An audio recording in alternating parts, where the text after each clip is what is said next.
and the former Steelers star quarterback Terry Bradshaw going off on a one Mike Tomlin. So give me your thoughts down below as we discuss here on the program. Not sure if I agree with the comments. I mean, not calling, just really ripping on Mike Tomlin. I mean, he's been a pretty successful coach with the Steelers. Obviously, won the Super Bowl every year. They seem to be a contender in the AFC. Big Ben Roethlisberger, obviously, legendary quarterback for them. Maybe their best quarterback they've ever had. If you want to compare him to Terry Bradshaw, those are probably the two best. I mean, obviously a four-time Super Bowl champion in Terry Bradshaw. When he speaks, people are going to listen and they're going to react to those comments. But I think at the same time, Mike Tomlin has been a pretty consistent, damn good football coach. I mean, it's hard for me to rip on him. And people will watch the video and they'll make their own determination. But we've got to be real for a second about Terry Bradshaw and his comments. He's just a very passionate guy with the Steelers, obviously. All the success that he had during his playing career. So look at the coaching. He's been there since 2007.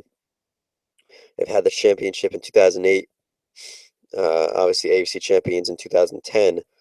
And basically a winning season every season besides one. No, excuse me. He's had a winning season with the team every single year he's been there. So it's hard for me to say that he's not a great football coach.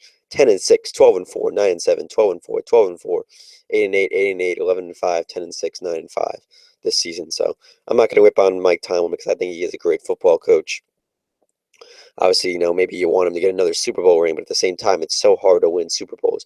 We look at the guys who have never won a Super Bowl, Dan Marino's of the world, and just the list goes on and on. The guys who haven't won a Super Bowl, NFL stars who haven't been able to get the job done. You can't just put it all on the coach. It's a complete top to bottom. All 53 guys have to be there and contributing, and it's a team effort.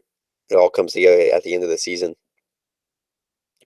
So I can't blame Mike Tomlin for that. He's got the Super Bowl. He got the AFC Championship appearance. I understand the frustration, but he's been a pretty damn good football coach. So I have to disagree with Mike Tomlin. I mean, with Terry Bradshaw on that. I love Michael Strahan putting him in his place. You know what I'm saying? So many players that don't have a Super Bowl. We can go through that right now if you guys would like. A couple of the guys. Dan Marino, of course, the legendary quarterback. Fran Tarkenton, one of the greatest quarterbacks of all time. Whether the Vikings did some Super Bowl appearances, but never quite got the win. Obviously, Jim Kelly with the 4 straight Super Bowl losses, killing him. Warren Moon never able to reach a Super Bowl in 16 NFL seasons. Tony Gonzalez, who was also on the Fox NFL Countdown show, unable to make a Super Bowl as well. Barry Sanders, one of the greatest running backs of all time, never winning a Super Bowl. Eric Dickerson, no running back has reached 11,000 rushing yards faster than Dickerson, but he came close to the Super Bowl in his third NFL season with the LA Rams, but they were shut out in the NFC title game against the Chicago Bears. And the list goes on and on. Just a couple guys. Just wanted to let you guys know that. So he's been there. He's done that. He's won a Super Bowl. He's gone to an AFC Championship game. So it's hard for me to rip on Mike Tomlin. But Terry Bradshaw is making some bold headlines with the comments he's made, ripping on Mike Tomlin, the head football coach of the Pittsburgh Steelers. So yeah, give me your thoughts down below. Obviously, we'll discuss here on the program. Anyway, thank you very much for watching, guys.